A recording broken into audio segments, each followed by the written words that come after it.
Welcome to the Gorilla Health Report, where we put the medical profession in the paper gowns and deliver health news from an alternative perspective. We're streaming to you from the interweb and featured in clinics across the nation. I'm your host, Doc Edwards, and these are your top stories. Researchers have gone way back to the beginning to find the source for globally increasing diseases like asthma. In the Journal of Pediatrics, Norwegian researchers looked at the health records for close to 2 million babies and drew some interesting conclusions. The results indicate that there's a 52% greater risk of these children having asthma at 9 years of age if they were born by cesarean section. When planned and emergency C-sections are assessed independently, the rate goes as high as 59%. The WHO suggests that 10 to 15% of babies should be born by C-sections for various reasons. Their numbers are based on worldwide need, availability of technology, and the incident rates of problems with delivery. American rates have been over 20% for C-sections since these recommendations were given and have climbed steadily since, growing up to 1 in 3 babies in some areas, a disturbing trend that is surpassed by South American countries like Brazil, which have hospitals with up to 100% C-section rates. A review by Mukherjee covered some interesting theories as to why the rates have increased, pointing out the maternal request was the reason for 1 in 4 C-sections 10 years ago, and 82% of physicians performed cesarean sections to avoid negligence claims. During the years that defensive obstetrics has grown in numbers, there seemingly has been no slowdown in litigation. Natural birth advocates have long maintained that the sympathetic nervous system and cranial rhythms are kick-started by the passage of the baby through the birth canal.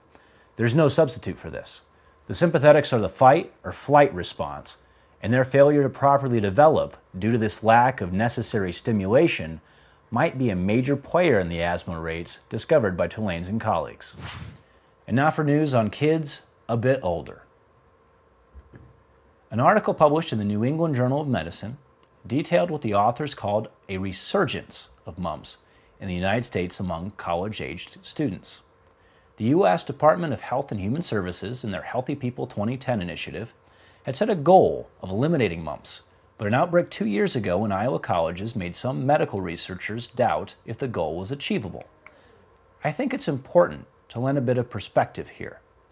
The horrendous disease of mumps, out of 6,500 plus cases, didn't kill anyone.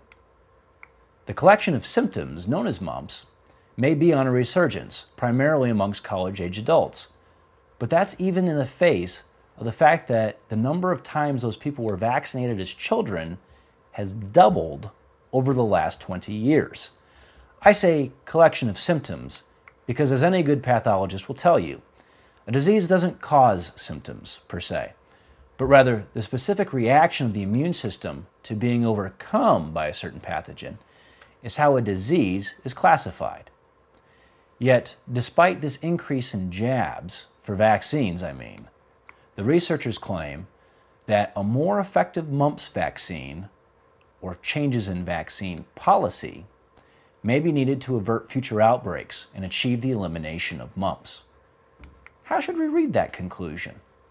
Either A, one of the most controversial vaccines on the market, the MMR vaccine, measles, mumps, rubella, may not work, and if that's not the case, B, there may be recommendations to increase the vaccination schedule for children from 2 to 3 shots.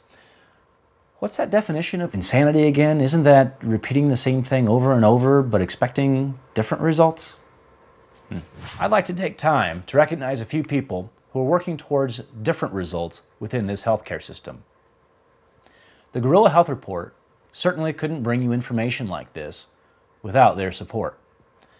I'd like to thank Kimberly Nelson from WTVO Fox 39 in Rockford, Illinois, Dr. Brian Atush at Upper Valley Chiropractic in Lebanon, New Hampshire, and Star Pitaway for joining the Rilla Nation.